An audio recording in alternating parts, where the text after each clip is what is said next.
तो यार आज जो टॉपिक शुरू हुआ है दैट इज़ कॉम्प्लेक्स नंबर्स।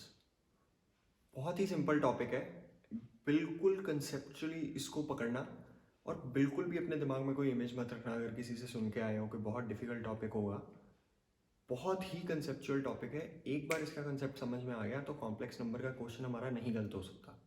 तो बिल्कुल इसको जड़ से पकड़ना और इसकी एक्चुअली जो अंडरस्टैंडिंग है ना, बिल्कुल 10th क्लास से आएगी, तो उसको पूरा दिमाग में रखना।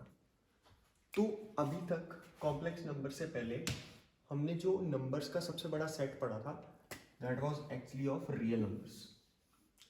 10th क्लास तक हम रियल नंबर्स पढ़ के आए थे, इन्हीं में हमने काम किया था।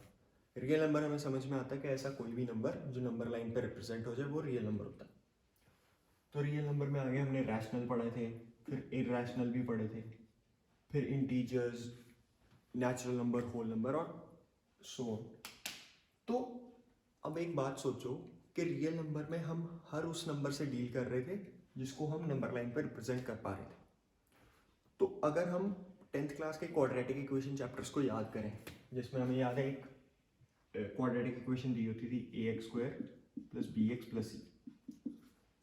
उसमें x की वैल्यू को हम कैसे लिखते थे, x = -b ± √d upon 2a, जिसमें क्लियर है d हमारा डिस्क्रिमिनेंट होता था जिसको हम लिखते थे b² - 4ac।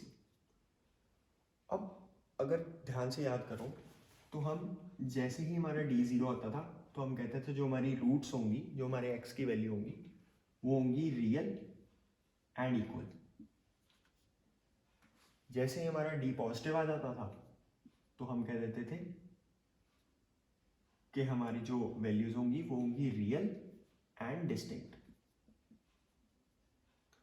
पर जैसे ही हमारा d नेगेटिव आता था तो हम कहते थे नॉन रियल या फिर इमेजिनरी रूट्स।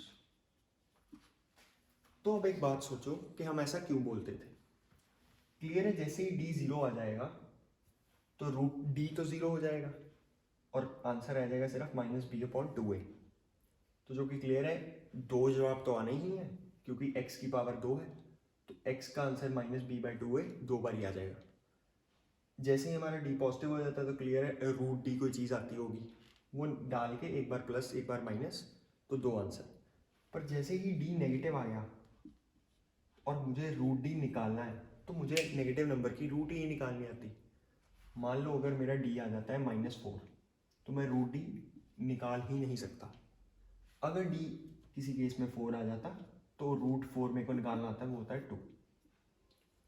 तो अब काम की बात ये है कि यार नेगेटिव नंबर की अंडर रूट हमारे को डिफाइंड ही नहीं थी, तो हम कह देते थे कि यार ये नॉन रियल है या फिर कई बच्चों ने पढ़ा होता है वो इमेजिनरी। तो इमेजिनरी चीज़ आई कहाँ से। कॉम्प्लेक्स नंबर्स पे जाने से पहले अगर हम ये देखें कि यार इमेजिनरी चीज़ क्या है, तो वो ये था कि हमारे पास अभी तक किसी नेगेटिव नंबर के अंडर रूट का तोड़ नहीं था। पर अब -1 के अंडर रूट को अगर किसी बंदे ने डिफाइन कर दिया तो हम नेगेटिव नंबर का रूट निकाल सकते हैं। तो मैथमेटिशियंस ने -1 के जो अंडर रूट है ना उसको डिफाइन कर दिया और उसको लिख दिया स्मॉल आई से, और इसको बोल दिया आयोटा। -1 का जो अंडर रूट है उसको बोल दिया आयोटा, स्मॉल आई से रिप्रेजेंट करके। अब इससे फ़ायदा क्या हुआ कि मैं -4 का अंडर रूट निकाल सकता हूँ। क्लियर है, -4 के अंडर रूट को मैं लिख सकता हूँ -1 का अंडर रूट इंटू 4 का अंडर रूट। 4 का अंडर रूट मुझे पता है 2, -1 का अंडर रूट मुझे पता है, मैंने डिफाइन कर दिया आयोटा, तो इसका आंसर आ गया 2 आयोटा। ये थी सबसे काम की बात कॉम्प्लेक्स नंबर्स में। कॉम्प्लेक्स नंबर्स में जाने के लिए सबसे पहले हमें पता होना चाहिए कि ये आयोटा क्या है। तो वो हमें समझ में आ गया कि -1 के अंडर रूट को बोलते हैं आयोटा। अब ये जो आयोटा है इट्स एक्चुअली इमेजिनरी। इमेजिनरी का मतलब क्या होगा कि ये नॉन रियल है, नॉन रियल का मतलब होगा ये नंबर लाइन पर रिप्रेजेंट नहीं हो सकता। तो इसलिए जब हमारा d नेगेटिव आ जाता था क्वाड्रेटिक इक्वेशन में 10th क्लास में, हम कहते थे नॉन रियल रूट्स या इमेजिनरी रूट्स। तो ये उसकी जड़ है, यहाँ से वो बात निकलती है। अब अगर सिर्फ कॉम्प्लेक्स नंबर्स को बाद में देखेंगे, अगर इस सिर्फ आयोटा को ऑब्जर्व करें तो आयोटा होता है -1 का अंडर रूट। अब सोचो अगर मैं आयोटा स्क्वायर लिखूं क्लियर है, -1 के अंडर रूट का स्क्वायर वो क्या हो जाएगा -1। ऐसे ही अगर मैं आयोटा क्यूब लिखूं तो उसको मैं लिख सकता हूँ आयोटा इंटू आयोटा स्क्वायर। तो ये क्लियर है, आयोटा ऐसे ही आयोटा स्क्वायर -1 है तो -1 इंटू आयोटा माइनस आयोटा। ऐसे ही अगर मैं करूँ आयोटा की पावर 4 तो ये हो जाता है आयोटा स्क्वायर का स्क्वायर। आयोटा स्क्वायर मैंने -1 निकाला था, -1 का स्क्वायर का हो जाएगा 1। अब अगर ये चार वैल्यूज को ऑब्जर्व करो तो इससे हमें दो बातें सीखने को मिलती हैं। क्या कि अगर आयोटा की पावर 4 हो तो 1 है। इससे हम पता क्या इंटरप्रेट कर सकते हैं कि आयोटा की पावर 4 का कोई भी मल्टीपल, मतलब 8 हो, आयोटा की पावर 16 हो, या इन जनरल आयोटा की power 4k where k is any integer. तो आयोटा की पावर 4 जो होगा ना, 4 का मल्टीपल वो हमेशा 1 आएगा। वो करके भी देख सकते हैं, हमें बिल्कुल दिखेगा। अगर मैं आयोटा की पावर 8 लिख दूँ तो क्लियर है, इसको मैं लिख सकता हूँ आयोटा की पावर 4 इसका स्क्वायर। क्लियर, ये क्या हो जाएगा आयोटा की पावर 8। तो इससे हमें समझ में आता है कि आयोटा की पावर 4 तो 1 ही है, तो 1 का स्क्वायर 1 ही हो जाता है। तो आयोटा की पावर 8 भी 1 आ गया। ऐसे ही आयोटा की पावर 16 भी 1, 20 भी 1। इन जनरल आयोटा की पावर 4 का कोई भी मल्टीपल हमेशा 1 होगा। एक ये बात समझ में आती है। एक और जो बहुत इंपॉर्टेंट बात हम समझते हैं, अगर मैं इन सबका सम करूं तो क्लियर है, अगर मैं लिखूं iota plus iota square plus iota cube plus iota की पावर 4 तो क्लियर है, आयोटा तो आयोटा लिख दिया, आयोटा स्क्वायर को मैं -1 लिख दूं, मैंने यहीं से तो निकाला। आयोटा क्यूब को मैं लिख सकता हूँ माइनस आयोटा, और आयोटा की पावर 4 को मैं लिख सकता हूँ 1।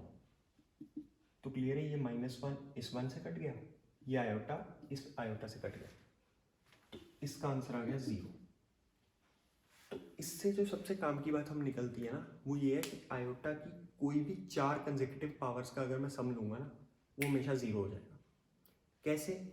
अगर मान लो कोई मुझे बोले आयोटा की पावर मान लो 2016 प्लस आयोटा की पावर 2017 प्लस आयोटा की पावर 2018 प्लस आयोटा की पावर 2019 निकाल दो। किसी ने मान लो मेरे सामने ये सवाल रख दिया, तो अब एक बात सोचो कि मैंने रट्टा लगाया कि आयोटा की पावर 4 का मल्टीपल हमेशा 1 होगा, तो 2016 तो 4 का मल्टीपल है, मतलब दिखता है 54 पे आ जाता है, 454 सा 2016, तो ये तो हमेशा 1 हो जाएगा। या मान लो आयोटा की पावर, चलो इसको 1 ही लिख लेते हैं, आयोटा की पावर 4 का मल्टीपल 1 हो जाएगा।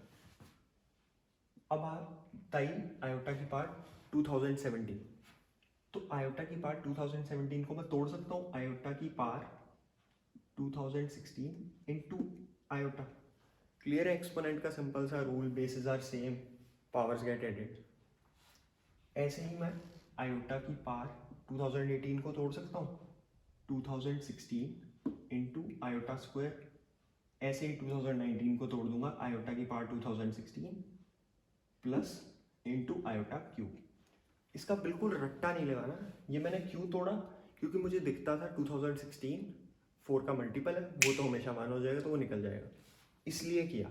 बिल्कुल रट्टा नहीं किया, 2016 ही किया, अपना दिमाग चलाया। क्यों? क्योंकि मुझे पता था कि यार आयोटा की पार्ट 4 का मल्टीपल हमेशा 1 हो। तो क्लियर है, ये भी 1 हो गया, ये 1 था। 2016 आयोटा की पार्ट वो हमेशा 1 हो गया, प्लस आयोटा, आयोटा की पार्ट 2016 इस केस में भी 1, आयोटा स्क्वायर वो मुझे पता -1 होता है, और 2016 यहाँ पे भी 1 हो जाएगा, और आयोटा क्यूब वो मैंने यहाँ निकाला था माइनस आयोटा होता है। क्लियर है, ये माइनस आयोटा यहाँ से कट गया, -1 1, ये भी हो गया 0। तो ऐसे हमने ऑब्जर्व किया कि आयोटा की कोई भी 4 कंसेक्यूटिव पावर्स का अगर हम सम करें तो वो 0 होगा। दूसरी जो काम की बात हमने पकड़ी वो ये थी कि आयोटा की पावर 4 का मल्टीपल हमेशा 1 होगा। ये बहुत तगड़ी बातें हैं, इस पर MCQs बन सकते हैं। बहुत साल पहले इस पे पेपर में भी, बोर्ड के पेपर में भी क्वेश्चन आते थे, बिल्कुल थ्योरेटिकली, पर हो सकता है अब MCQs में पूछ लें। अब एक बात सोचो कि जब हमें आयोटा के बारे में पता लग गया, अब बात करते हैं कि यार कॉम्प्लेक्स नंबर्स क्या चीज़ है। आयोटा एक इमेजिनरी नंबर है जो कि -1 का अंडर रूट को हमने नाम दे दिया, पर इसके थ्रू कॉम्प्लेक्स नंबर कैसे डिफाइन होते हैं वो अब हम देखते हैं।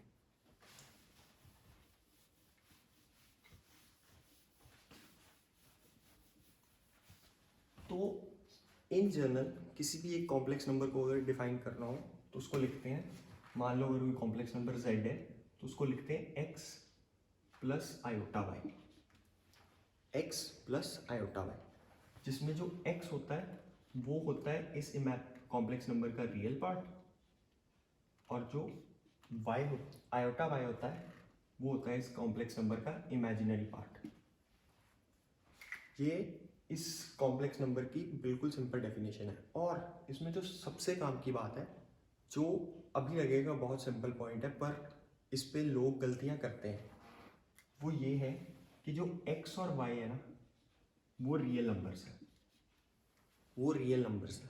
इस पे भी लोग गलतियां करते हैं, वो हमें क्वेश्चंस में दिखेगा, पर इसको अभी बिल्कुल अपनी कॉपी पे बना के रखना कि अगर कोई कॉम्प्लेक्स नंबर है x प्लस आयोटा वाई तो उसमें x और y दोनों रियल नंबर्स है, जिसमें x उसका रियल पार्ट है और आयोटा y इमेजिनरी पार्ट है।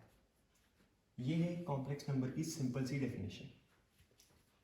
अब जो कॉम्प्लेक्स नंबर्स को डिफाइन करके हमें समझ में आता है कि अब जो हमें नंबर्स का सबसे बड़ा सेट पता है ना, that is actually complex numbers.